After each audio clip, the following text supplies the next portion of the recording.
اندومي بالستريبس واندومي بالذره. دلوقتي تعالوا معايا بقى نعمل اندومي بالبيض، نفس برضو الطريقه اللي احنا عملنا بيها الاندومي بالخلطه السريه بتاعت لاست عكس، والاندومي برضو بتاعت الستريبس دلوقتي نفس الطريقه. بس هنعمل ايه؟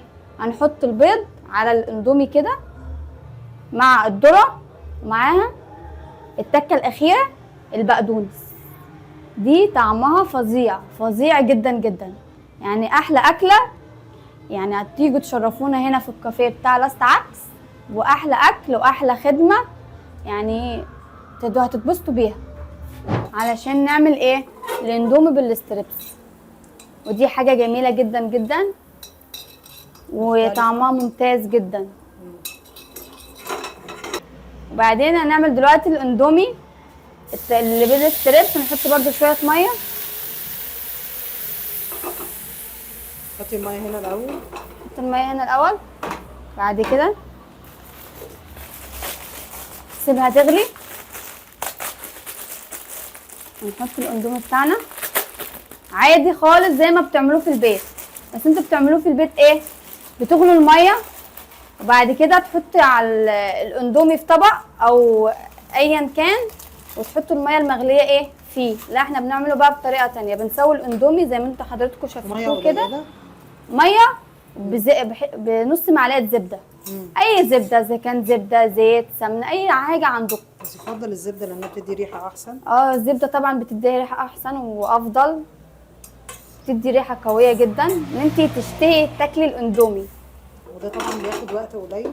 لا ما بياخدش اي وقت خالص، هي ايه مساله سرعه وقت زي ما بتعملوا عندكم المكرونه في البيت. اي مكرونه عندكم بتعملوها في البيت. بنقلبها كويس كده جدا جدا. انت بتحبي الاندومي؟ انا اولهم بحب الاندومي جدا جدا جدا، كل يوم طبعا باكل اندومي كل يوم. انت وولادك؟ انا وولادي ومامتي واخواتي. هو يعني هو بيقولوا وحش، هو مش وحش على فكره، هو زي اي مكرونه يعني عادي. بنقلبه كويس جدا جدا كده، وهنحط التوابل بتاعته.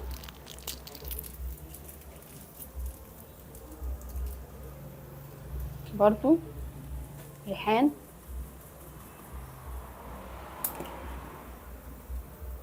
ايه بقى قصه ريحان؟ الريحان ده بتديه ريحه ونفس قوي قوي، يعني نفس جميل في ايه؟ في الاندومي وفي الطعم. بنقلبه كويس جدا جدا كده. الخطوه اللي جايه هنحطه في الطبق ونحط عليه الستريبس. هو كده جاهز؟ ايوه هو كده جاهز.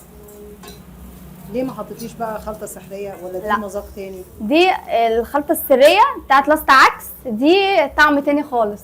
اما دلوقتي انا بعمل لكم اندومي عادي وعليه ستريبس.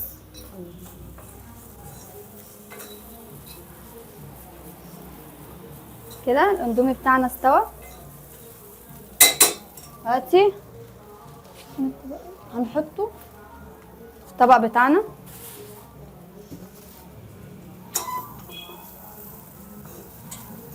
انا كويس جدا جدا كده. ريحته جميله جدا جدا، يعني ايه اللي جعان ياكل على طول. هنضيف عليه بقى ايه؟ الستريبس. واحنا بنجهز الستريبس كده بقى بنقطعه حتت صغنونه قوي جدا كده زي بالشكل ده بالظبط كده. خلصنا التكه الاخيره كده بنحط ايه؟ الستريبس كده. برضو بنحط الكميه برضو اللي بيحبها الزبون، عشان ايه؟ يعني له الشهيه نفسه تتفتح في الاكل جدا جدا. ده بكام بقى؟ ده برضو عامل 40 جنيه. يعني احنا عندنا دلوقتي عندنا اندومي بالخلطه السريه لاست عكس بالذره عامل 25، وعندنا اندومي بالستريبس عامل 40 جنيه.